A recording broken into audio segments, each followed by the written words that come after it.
We're in Charlotte, North Carolina right now, and this is a place where I went to college, but I moved back here in 2004 just to get away from New York for a while, and this was basically the place where I learned how to really write the songs that I wanted to write through a lot of mentors and a lot of various clubs around here, like the neighborhood theater where we're at right now. The music venues and the bands around here really support each other, and it's the true meaning of what a scene is. We're sitting here in Charlotte at The Dish, which is a bar and restaurant that I used to go to a lot with a couple of friends from various bands that I used to work with and hang out with. And well, I met Nicole at a venue called The Room. It's not around anymore, and I really liked her voice, and I immediately asked her to start singing with us, so she played a few shows with us. And I remember at the time she was recording some songs with Justin at a Cougar Camp studio.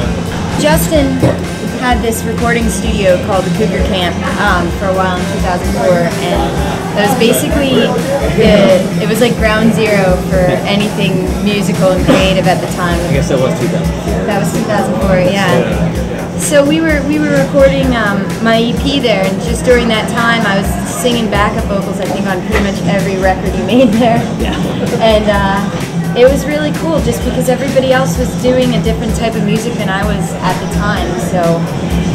That was a great thing for me about going to Cougar Camp, was depending on whether it was your project, or Tire Fire, whoever was there was something going on.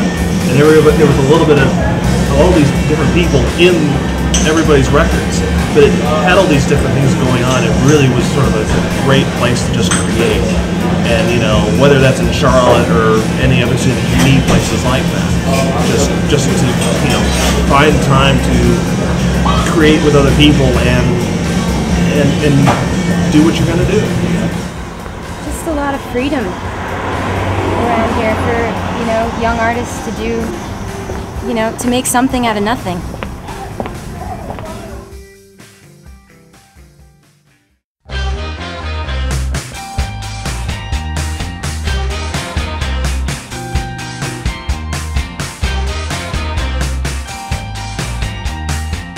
So I never thought that I would move to New York, or that I would want to move to New York, but right after I started writing my own songs, a friend of mine told me about an open mic at this place called the Sidewalk Cafe, and it was in the East Village, New York, and he said, if you go there, they pick a handful of people and give them a gig, and we went, and sign up was really early at like 7:30, and I think I picked number 40.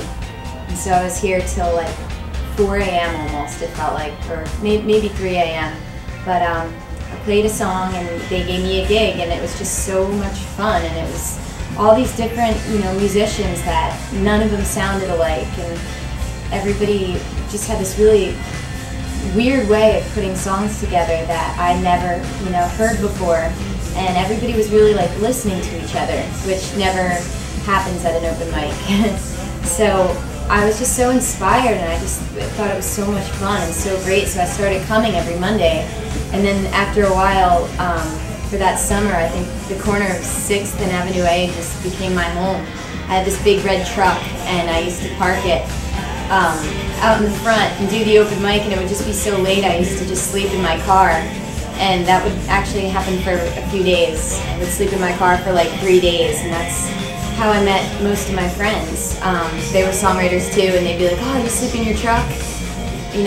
I'll read in the front while you sleep so you don't get mugged."